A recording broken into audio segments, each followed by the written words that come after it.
And the more you try and the more you build up that experience, the more it becomes muscle memory. And then that fear is gone. Then you can get on to the next thing. Done. Fear is gone. Now you can keep building and building and building. And that's what I did. I prepared for these mountains. I didn't start off with Everest. I started off small, learned, figured out what makes me fearful. Okay, I mastered that, and keep going until you can reach Everest, reach Denali. And now it's just becomes something that's enjoyable. Welcome back to another episode of Built to Finish. Today's repeat guest has spent her career leading in environments where preparation isn't optional and hesitation can have real consequences. In the corporate world, she's a senior cybersecurity executive responsible for helping organizations prepare for the next generation of digital trust and post-quantum security. On the mountain, she's climbed some of the world's highest peaks, including Mount Everest, where every decision carries consequences and every successful summit begins years before the climb itself. Last month, after a grueling third attempt, she proved that she is truly built to finish by finally summiting Mount McKinley, aka Denali, in Alaska, the tallest peak in North America, and finally completing her quest for all of the highest peaks on each of the 7 continents. Louise McEvoy, welcome back to the show. Thank you, Steven. I appreciate being a repeat guest here. It's an honor. Thank you. Oh, I'm so happy you were able to make it. And I was waiting with bated breath to have this conversation with you because I know how passionate you were about going back to Denali a third time and attempting a summit. I wouldn't say passionate. I would say it was a tough decision, but I had to finish. Built to finish. That's right. You're definitely built to finish. So where on your quest for the 7 was Everest? Was it before this Denali trip, or were there several of the others between Everest and this last Denali attempt? So Everest was my 4th of the 7 summits, but Denali was supposed to be my 4th. Denali was my 3rd try on Denali, so it was going to be my 4th of the 7 summits. I didn't make it because we got stuck at a 14,000 camp for 12 days. We got stuck in weather, so then over a series of years, I trained in between, and Everest became the 4th one, and then Denali became it was supposed to be the 6th, and then it wasn't. Then it was the 7th. So it got moved a few times. Yeah. So weather was the culprit during your first attempt, and same in my case. What was it the second time? Same weather? It was weather again. Yeah, we got up to 17 camps. So the final camp at Camp 4, spent a very, very, very cold night there, and then had to retreat back to 14 camp and waited, and a storm came in. And as the storm got worse, my time on Denali got shorter and shorter, and the storm wasn't letting up. And we weren't able to get up to 17 camp and have enough days to get there, summit, come back down. So we had to retreat. It was really disappointing. I'm sure. I'm sure. So what was your mindset like going at it again for a third time? It was almost, because it was my 3rd time there, I knew what to expect, and I wasn't as nervous. I was more prepared than ever. It was just more about, I'm accepting that whatever happens will happen. Because I learned a lot of lessons from the first 2 times where you're anxious, where you don't know what to expect, where you don't have that trust in yourself. So this one was different. I knew what to expect. I knew I could do it. I knew I could do it the first 2 times as well, because I made a promise to myself. I don't go on to these expeditions without being 1,000% trained. I'm not going to be the weakest link on the team. And so I knew I was trained. I knew I knew what to do. So it was more of a mindset of, okay, let's go forward with this and just pray to the mountain gods that this is my time on the mountain. What was there any time during this expedition where the weather wasn't cooperating and you're like, oh no, not again? Well, they build in weather days in the expedition itinerary, as you know. And on our 3rd day, we had a massive snowstorm, to the point where, when you wake up in the tent and the tent is crushing your head because there's so much snow that has fallen overnight, and you wake up and you're like, well, this is a weather day. So from inside the tent, you're trying to get the snow off the tent. You come outside, and there was no visibility whatsoever. And I knew it was going to be a weather day. And I thought, ooh, we're already 3 days in and we were already using up one weather day. And I just had to remain positive because it was one weather day and we had 5. So I thought, well, we still have 5 weather days left. Let's just take this as a really good rest day and Hmm. enjoy the rest. And when you're a busy executive and you're traveling all the place, you don't get a lot of rest days. No, So never. yeah, you're sitting in the tent all day long. And my biggest worry was, will the battery on my phone last throughout all of my Netflix movies? To have that kind of, I don't know, where you're just sitting around and doing nothing, it's actually a treat. So I use that as this is a rest day and I'm going to thoroughly enjoy it. But in the back of my mind, I'm thinking, ooh, we're only on day 3. Wow. So Well, that was so my only how big was the team on this expedition? just 3 of us. It was like last year, I hired 2 private guides as part of an expedition company, but it was just me and the 2 guides. And really, I was just trying to set myself up for the best chance of success. If I had my first time on Denali, there were 6 clients, 2 guides, and we had 2 people on the team who were pretty weak, and it really held back the success of the team. Overall, the success was determined by the weather, but it was a pretty tough go because 2 people weren't fully trained and it slowed down the entire team. So I decided I'm going to make the best chance for myself and hire 2 private guides. And it made a difference. Wow, sounds like it was an incredible experience. And by the way, thank you very much for the invitation to join you. I was really, really hoping I'd be able to, but I was due hoping to too. personal circumstances at home, I was not able to. After I saw the post that you submitted, I'm like, damn it, I was invited to that trip. I could have been there too. It would have been nice to have your company. It would have been nice to to climb with someone really strong. So yeah, it would have been good. It was, 3 people. Well, we were only 15 days on the mountain, but 3 people after a while, you kind of get stir crazy. Having a I'm 4th sure. person to contribute to the conversation would have been nice. Yes, I really hope you can do it next year because it is definitely a mountain worth pursuing, as you know. Yeah, I'm like yourself, having been there 2 times and not being able to summit. I can't tell you how bad I want to go back. I'm not sure where I want to go back to more. Denali because I've tried it twice unsuccessfully, or Everest because that attempt didn't work out for me either. So now I've got 2 of these big boys still on my Yeah, list. I would say I would go for Everest if I were you. I would agree. I would agree. Since I mean weather is such a massive factor on Denali, there's only like a 33% chance of ever summiting. That goes for everybody. So Right. That's exactly. whereas I mean there's weather on Everest as well, but there's a lot more that's in your control. Yes, absolutely. Yes, unless you hit the massive lineups because your weather window gets really short. But Everest changed my life. I don't know about you, but it was quite a game changer when I summited Everest. No, I mean I didn't summit, and it still had an incredible impact on me. I just felt so incredibly grateful to be Yeah. able to even attempt something like that, and just the sheer magnitude and beauty of that environment was just awe inspiring. And I still look back at it as an incredible experience. And I really don't focus on the fact that I didn't summit. Yeah. I think it's a smart thing. I know you got really sick. I remember that. It's Yeah.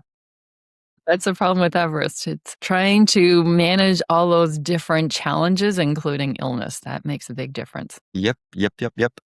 So how many Sorry. See, told you I would have to redo something. So you came back from Denali, finally punching your 7th summit, and then you went out climbing in Colorado like a couple of weeks afterwards. Yes. I know it was actually in the Sierra in California. So that was Oh, I'm just this sorry. Okay.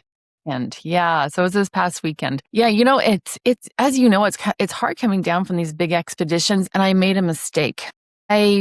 Got back from Alaska on a Sunday night. So I summited on Wednesday, go back to 14 camp, 11 camp, fly out of Anchorage. I got back on Sunday or Saturday night. And then Monday I was back at work.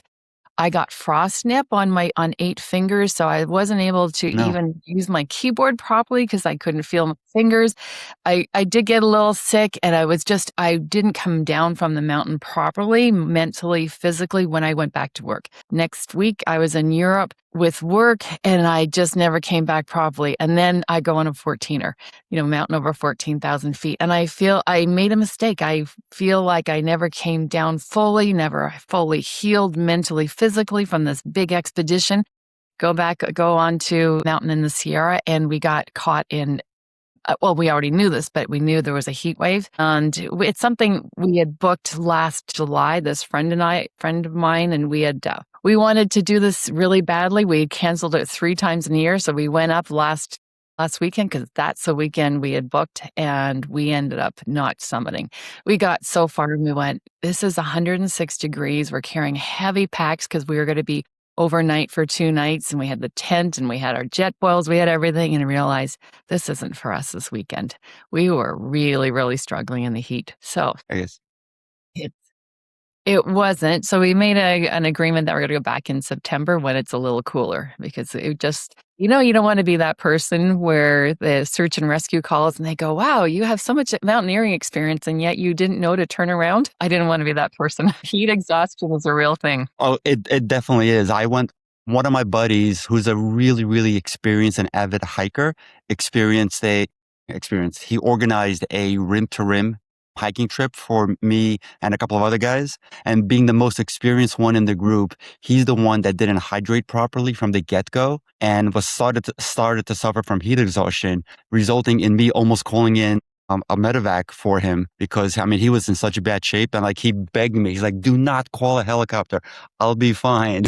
But he almost ruined it for all of us. Yeah, it's a real thing. You got to be very, very careful. Yeah, we recognized this wasn't our climb. So we headed back down and made the long drive back out of the Sierra back to Orange County. Yeah, but you mentioned some really good advice. Like, if you're going to do something as big as climbing a mountain, or even achieving some other really big goal, it's really important to give yourself enough time to decompress, appreciate your accomplishment before jumping back into something which requires all of your attention again. Yeah, I did make a mistake. And I know better, but I got back early from Denali. It was a 15-day trip versus a 21-day trip, and I was really happy not to use up all my vacation days. And I jumped back into it and realized mentally and physically I wasn't in the game. I was still trying to get off of that 20,310 feet elevation, and just being in that cycle of being in a tent and just focus on eat, sleep, hydrate, survive, and then get back to call. I started on Monday morning at 7:30 a.m. with team calls, and I wasn't mentally in the game yet, and I did myself a disservice. And, my colleagues, I wasn't there. So it does take some time to come off the mountain and to get back into swing of things. I wasn't. I hear Lesson you. learned. So, were you completely disconnected on the mountain, or did you have any sort of technology to stay connected? There's a huge difference between year over year over year.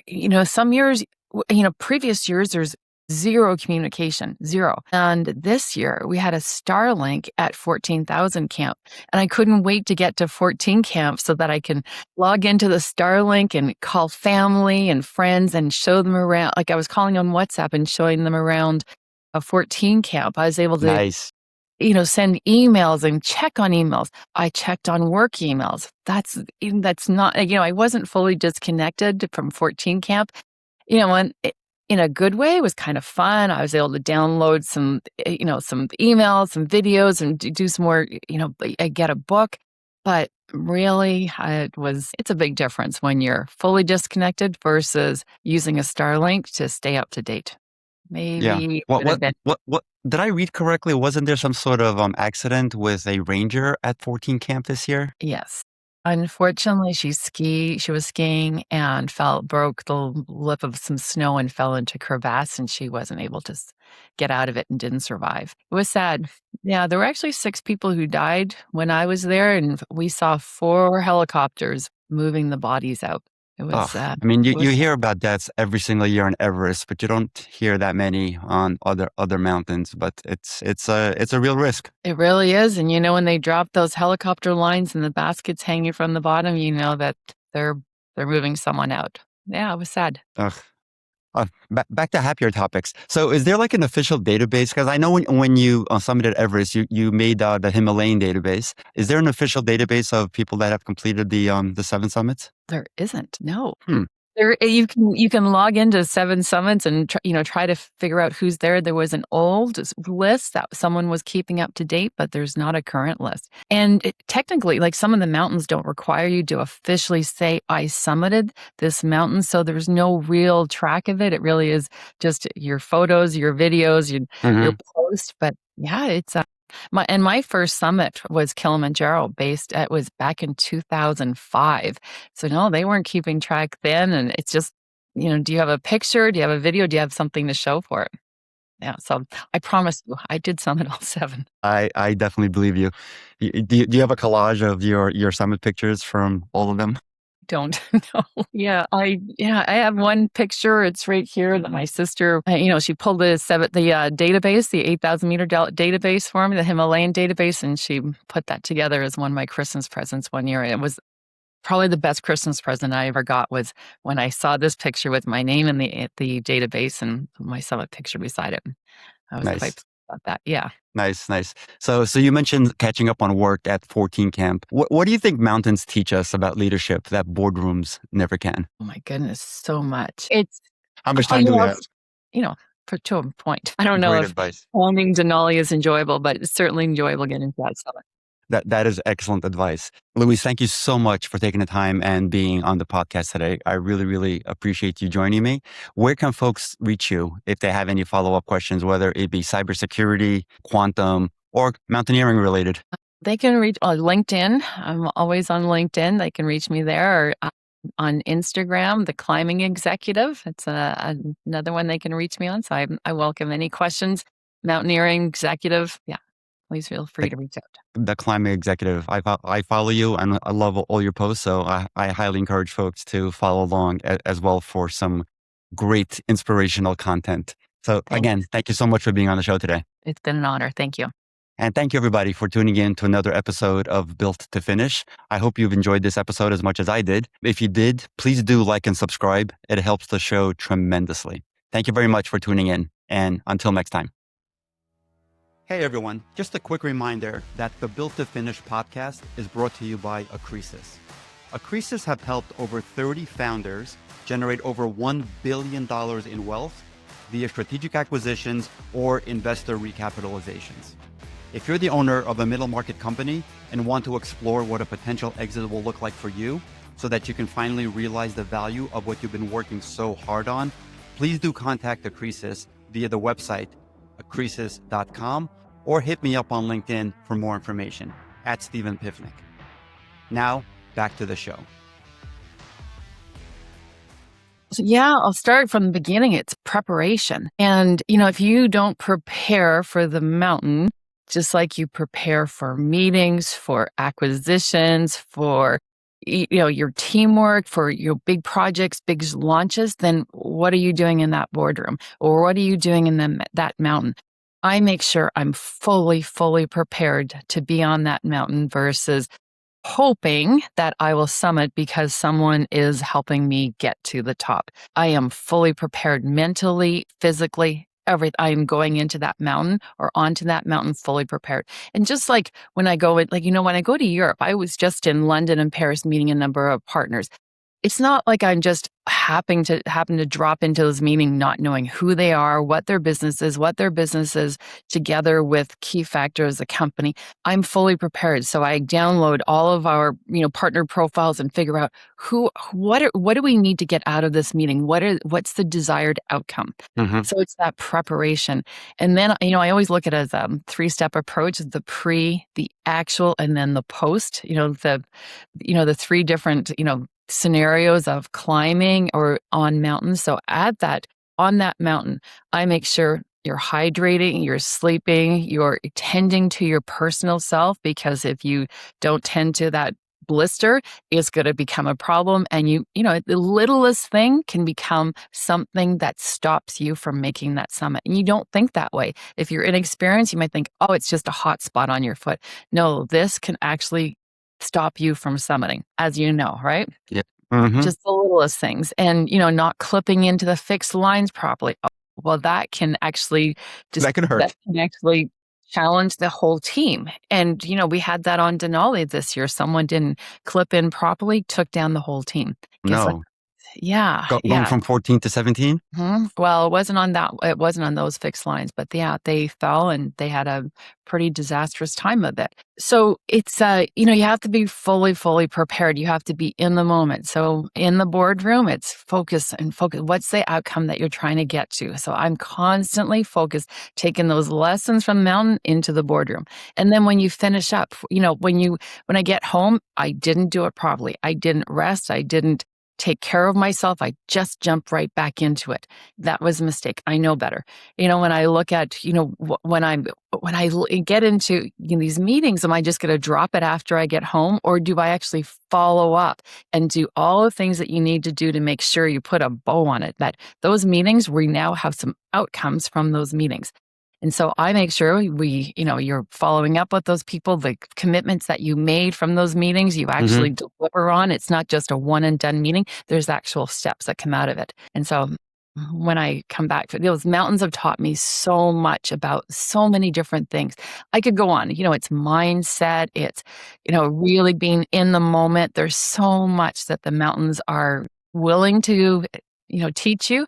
But you got to be open to accepting it as well. I completely agree. Completely agree. So with all the uncertainty of the mountains and potentially uncertainty in business, what advice do you have for folks like to mentally prepare for going into an uncertain situation? I would say that we're only as good as our best selves. We're still human. We have to give ourselves grace. We're going to have, or there will be mistakes. We can't be 1,000% perfect.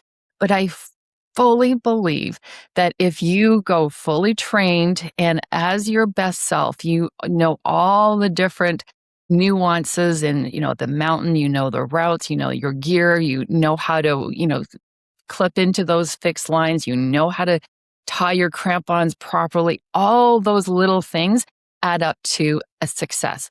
But if one thing drops, if you're not clipping in properly, if you're not taking care of yourself, that adds up. Those little tiny mistakes add up to something, it accumulates over time, and it can cause something like not summiting. It could mean, really affecting your entire team.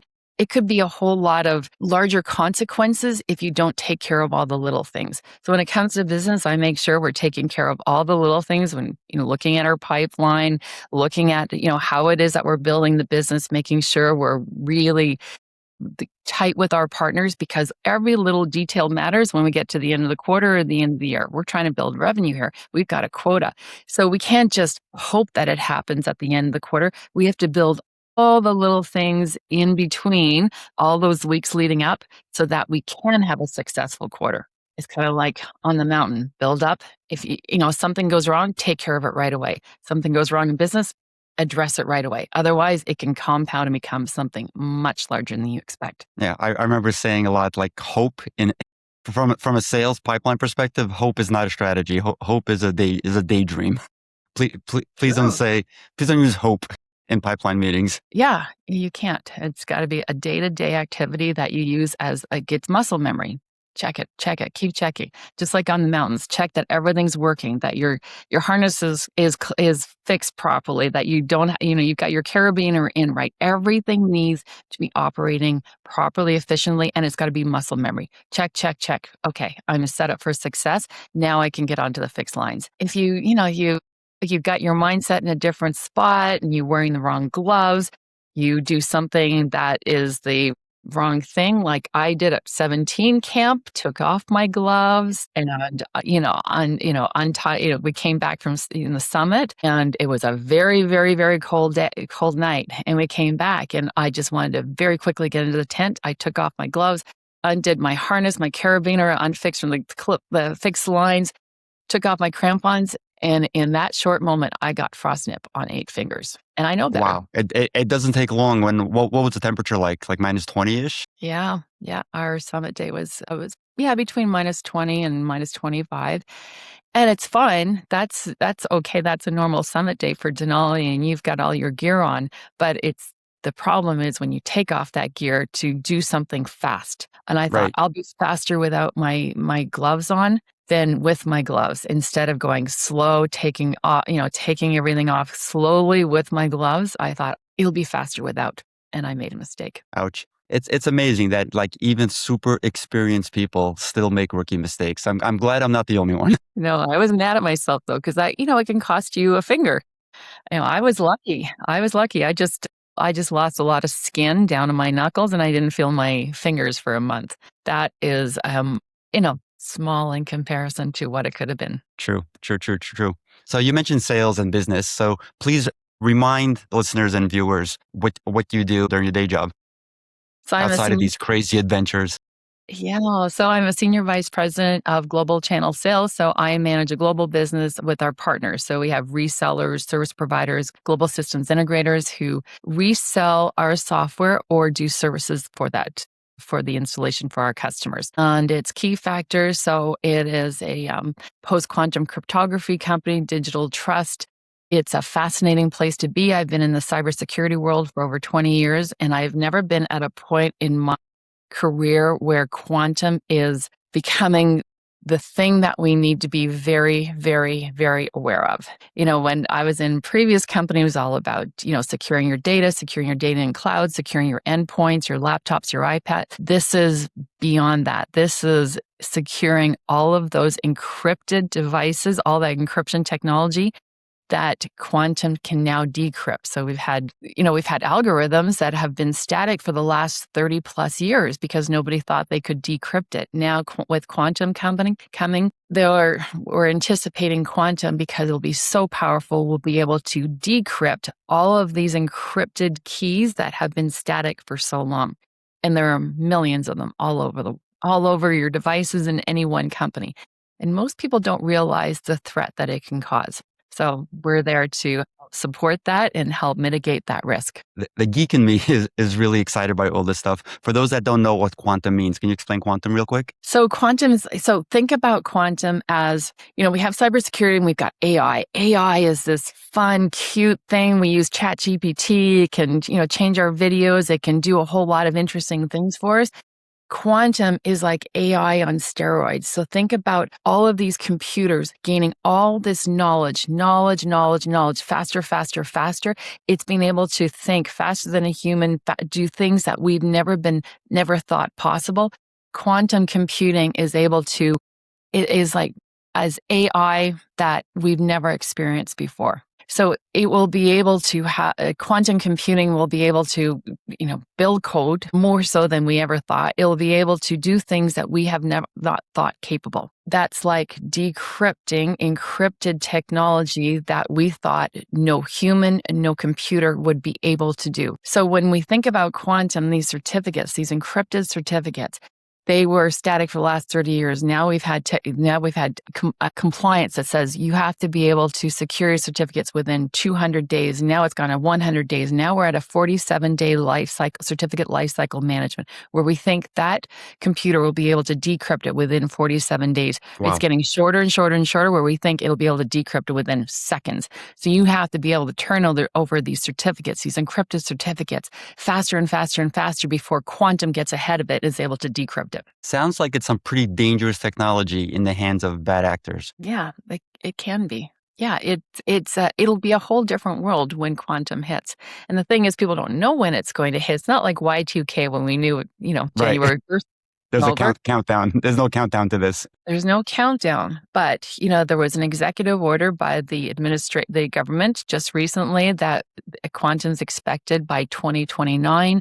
And government agencies need to be ready for this quantum world by 2029. IBM has said this. Google has said this. By 2029, we expect quantum to be part of our daily lives. And that could mean a whole lot of great things. Quantum can do things really, really quickly for you, really well. You'll be able to have virtual assistants like we've never thought of before. Robotics will be part of our world. Everything will be part of this new world. But quantum was also able to, because it's able to decrypt things that have been encrypted for decades. What does that mean for information we thought was completely hidden from us? We don't know what that looks like. Will we be able to see everything out there? Will we be able to access your personal records, your personal finances, your personal healthcare records, your personal data? Because all of this technology is encrypted right now behind all these, so what does that look like? It means we might have access to a whole lot of things we may not have wanted access to. Interesting and terrifying at the same time. It is. There's a whole lot of implications from this. We have certificates in these in cars, in the software in our cars. So if that encryption technology is decrypted, what does it look like when we're driving? Can someone access that and now do something malicious with the cars? Does that mean there's healthcare? In healthcare, there is encryption technology in all kinds of devices like pacemakers. What does that look like if it gets decrypted? Can someone change those algorithms? Can they access those types of health devices and change it? What does that look like? There's a whole lot of implications that we're not quite ready for.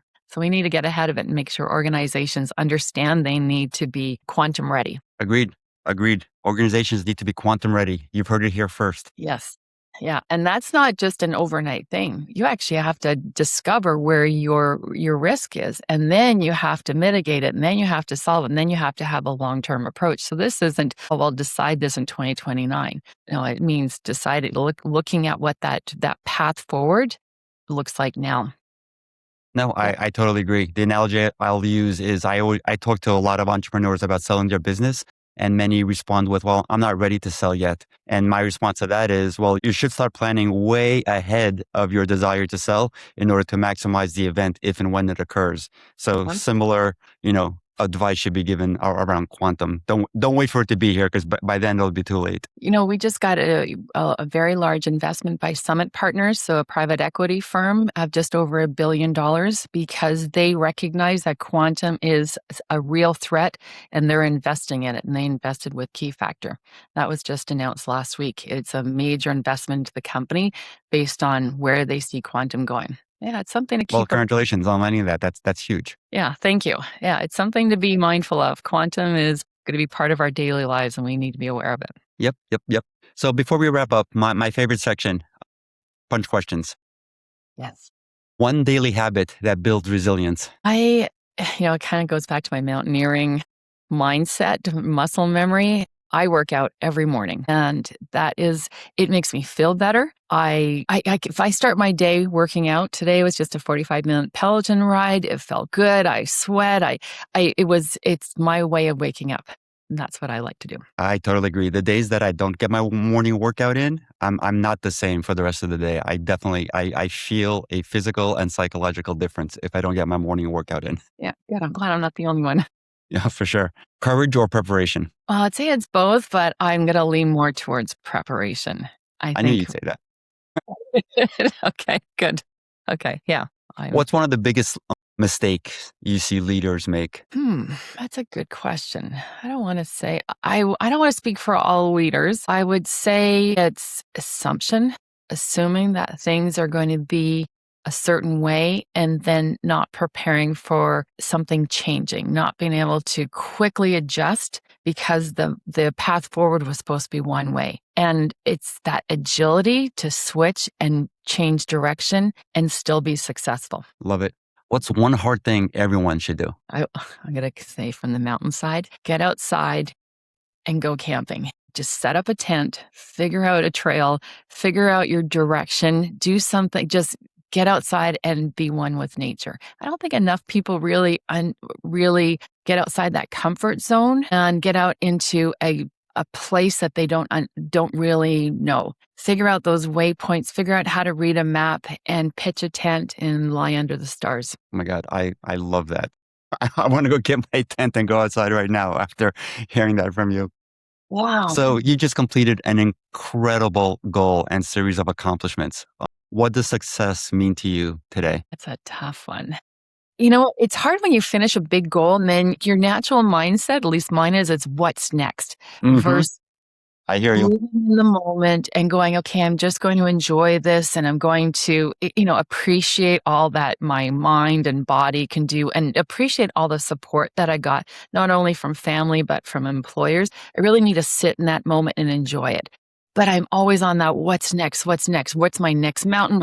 And I need to, success means being in the moment and appreciating what I have, what I did, what I can accomplish. And I still haven't mastered that. And I think, I think most people are still in that, panic, frantic, let's get to the next and the next. And I think success means appreciating what you have. And I am not there yet. Much as I appreciate it, I didn't just sit in it and go, thank you. Thank you to everyone and everything that made that collaborate and make this happen. It's like, I just want to, what's my next expedition? What am I going to do next year? And you need to just sit in the moment and appreciate everything. Nothing wrong with being work in progress, Thank but you. I love that definition. Thank Last you. question.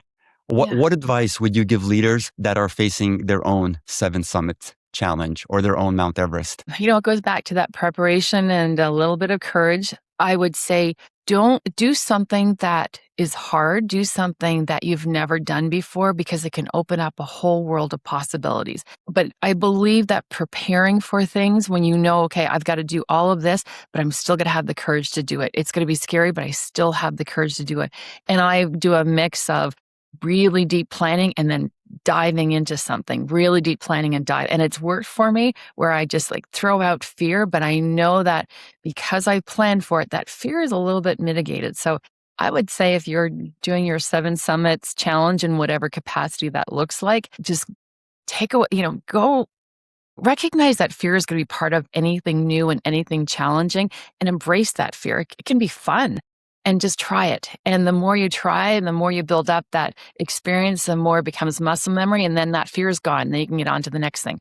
Done. Fear is gone. Now you can keep building and building and building. And that's what I did. I, prepared for these mountains. I didn't start off with Everest. I started off small, learned, figured out what makes me fearful. Okay, I've mastered that and keep going until you can reach Everest, reach Denali. And now it's just becomes something that's enjoyable, to a point. I don't know Great if advice. owning Denali is enjoyable, but it's certainly enjoyable getting close to it. That is excellent advice. Louise, thank you so much for taking the time and being on the podcast today. I really, really appreciate you joining me. Where can folks reach you if they have any follow-up questions, whether it be cybersecurity, quantum, or mountaineering related? Oh, they can reach LinkedIn. I'm always on LinkedIn. They can reach me there or on Instagram, The Climbing Executive. It's another one they can reach me on. So I welcome any questions. Mountaineering executive. Yeah, please feel free to reach out. The Climate Executive. I follow you and I love all your posts. So I highly encourage folks to follow along as well for some great inspirational content. So again, Thanks. thank you so much for being on the show today. It's been an honor. Thank you. And thank you everybody for tuning in to another episode of Built to Finish. I hope you've enjoyed this episode as much as I did. If you did, please do like and subscribe. It helps the show tremendously. Thank you very much for tuning in. And until next time. That's a wrap for this episode of Built to Finish. Thank you for tuning in. For show notes and more details, head over to podcast.stevenpivnik.com. Special thank you to our sponsor, Acresis, offering tailored, high-impact advisory services to help founders get to their finish line with a strategic acquisition or majority investor recapitalization. Catch you next week.